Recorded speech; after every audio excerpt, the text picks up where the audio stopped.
प्रतापगढ़ में बुधवार को उप मुख्यमंत्री दिया कुमारी ने अम्मा माता का खेड़ा पहुंचकर राजस्व मंत्री हेमंत मीणा के पिता, वरिष्ठ भाजपा नेता और पूर्व कैबिनेट मंत्री स्वर्गीय नंदलाल मीणा को श्रद्धांजलि अर्पित की। उन्होंने शोकाकुल परिवार को सांत्वना दी और स्वर्गीय नंदलाल मीणा के चित्र पर पुष्प अर्पित कर अपनी श्रद्धा व्यक्त की। श्रद्धांजलि सभा में भाजपा जिला अध्यक्ष महावीर सिंह कृष्णावत, जनप्रतिनिधि और बड़ी संख्या में भाजपा कार्यकर्ता उपस्थित रहे। दिया कुमारी ने इस अवसर पर कहा कि स्वर्गीय नंदलाल मीणा एक कर्मयोगी नेता थे, जिन्होंने जीवन भर जनसेवा और क्षेत्र के विकास को अपनी प्राथमिकता बनाया। उनका सादगी भरा और स्नेही स्वभाव हर कार्यकर्ता के लिए प्रेरणा का स्रोत रहा। उन्होंने कहा कि नंदलाल मीणा का समाज और पार्टी के प्रति योगदान सदैव याद किया जाएगा। हमारे बहुत ही जिनका हमको मार्गदर्शन मिला, पार्टी को भी और सरकार को भी, जैसे हमारे नंदलाल जी अब हमारे बीच नहीं रहे।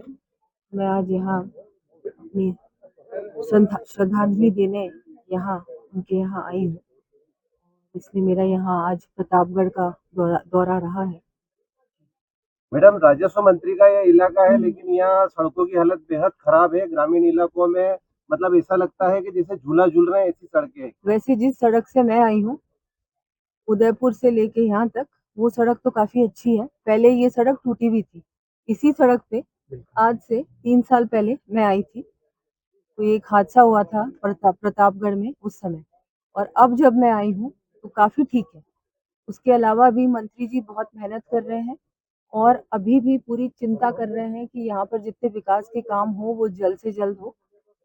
पूरी तरह से अभी बारिश 2 वर्षों से बहुत ज्यादा आ रही है, इसको देखते हुए परमानेंट रेस्टोरेशन की सड़कें और रिपेयरिंग की सड़कें, और एसडीआरएफ में जितना पैसा इस बार मिला है इससे पहले कभी मिला ही नहीं। ये पूरी तरह से प्राथमिकता है और आगे भी रहेगी। पर्यटन की अपार संभावना है यहाँ पर, पर्यटन की अपार संभावना है। पर्यटन के लिए क्या किया जाएगा? उसमें कुछ पर्यटन की जो संभावनाएं हैं वो पूरी तरह से, उसको हम लोग अभी उदयपुर में भी पूरे राष्ट्र की जो पर्यटन के सारे मंत्री, टूरिज्म मिनिस्टर्स पूरे देश भर के, उनकी मीटिंग गवर्नमेंट ऑफ इंडिया के हमारे मंत्री जी गजेंद्र सिंह जी ले रहे हैं। 2 दिन का जो कॉन्फ्रेंस था उदयपुर में ही हुआ, वहां पर भी जो भी अलग अलग ये सारे क्षेत्र हैं, यहाँ पर टूरिस्ट कैसे बढ़े, टूरिज्म कैसे बढ़े, इन सभी चीजों के बारे में चर्चा हुई है। सरकार 2 साल हो गए बने को, लेकिन देखिए कर्मचारियों की हमेशा कमी बनी हुई है, ताकि ऑफिसों में कोई काम नहीं हो पा रहे हैं। ऐसा तो पहले भी था और अभी भी हम लोग प्रयास कर रहे हैं। जितनी भर्तियां हुई हैं इस बार 2 साल में, इससे पहले नहीं हुई थी गहलोत सरकार में, ये तो सच्चाई है। और आगे भी आप देखेंगे कि पूरी तरह से इन कामों में सक्रियता हमारी सरकार रखेगी और कोई भी ऐसी समस्या होगी उसका समाधान निकालने का भी प्रयास करेगी। अब आपका आभार, धन्यवाद।